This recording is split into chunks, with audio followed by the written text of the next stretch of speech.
crianças, tudo bem? Voltei para continuar falando sobre frações. Hoje nós vamos falar sobre frações próprias, frações impróprias e frações aparentes. Além, é claro, de números mistos. Fique ligado nesse vídeo para que você possa entender.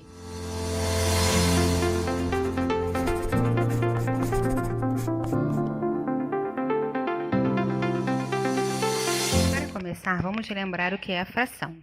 Fração nada mais é que eu dividir o meu inteiro em partes iguais, no caso, o meu denominador, e considerar uma parte desse inteiro, o numerador. Dito isso, vamos entender o que é uma fração própria. Uma fração própria é quando o meu denominador, o número que fica embaixo, é maior do que o meu numerador, que é o número que fica em cima. Vamos ver o exemplo. O meio é considerado uma fração própria porque o 2, que é meu denominador, é maior que o 1, o numerador. Veja a representação gráfica desta fração. Bem fácil e bem tranquilo, não é? Vamos então para a fração aparente. Fração aparente representa quantidades inteiras. Em toda fração aparente, o numerador é um múltiplo do denominador. Vocês lembram quando eu disse que toda fração, na verdade, é uma divisão? Então, quando a fração é aparente, essa divisão é exata. Vamos ver o exemplo. 2 é múltiplo de 2, logo 2 divididos por 2 é igual a 1. A fração aparente representou 1 inteiro. Vamos ver o próximo exemplo, 12 quartos. Observe que 12 é múltiplo de 4, então 12 divididos por 4 é igual a 3. Essa fração aparente representa 3 inteiros. Veja a representação gráfica desta fração. Observe que como o meu denominador é 4, eu preciso dividir meu inteiro em 4 partes. Mas, para eu considerar 12 partes, eu preciso de mais 3 inteiros. E os 3 foram completamente pintados. Vamos agora para a fração imprópria.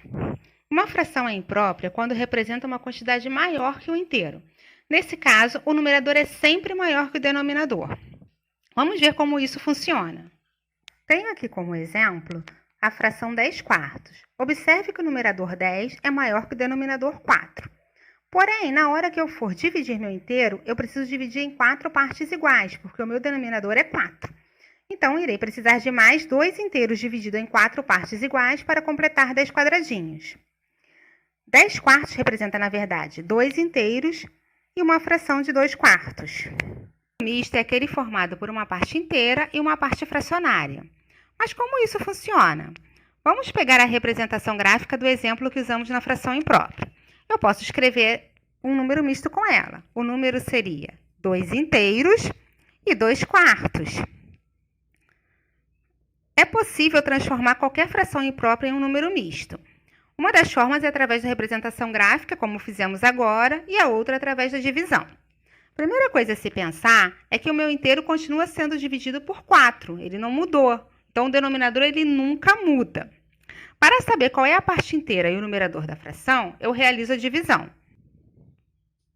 10 divididos por 4 é igual a 2. 2 passa a ser a minha parte inteira. 4 vezes 2 é igual a 8. Para 10 sobram 2. O 2 passa a ser o meu numerador. Vamos ver outro exemplo. Aqui temos uma fração imprópria 5 meios. O meu denominador não muda, ele continua sendo 2. Para descobrir qual é a parte inteira e o numerador, eu realizo a divisão. 5 divididos por 2 é igual a 2. 2 vezes 2, 4. Para 5, falta 1.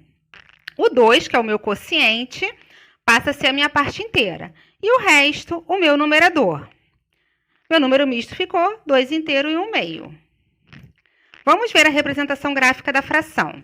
Como meu denominador é 2, eu divido meu inteiro em 2 partes iguais. Mas para que eu possa considerar 5, eu preciso de mais inteiros.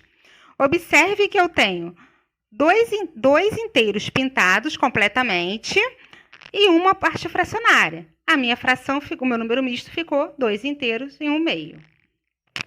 Agora que já sabemos um pouco mais sobre números mistos, a turma 1502 vai realizar as atividades da página 129 e da página 130 do seu material didático carioca, tá bom? Qualquer dúvida é só avisar. Um beijo, tchau!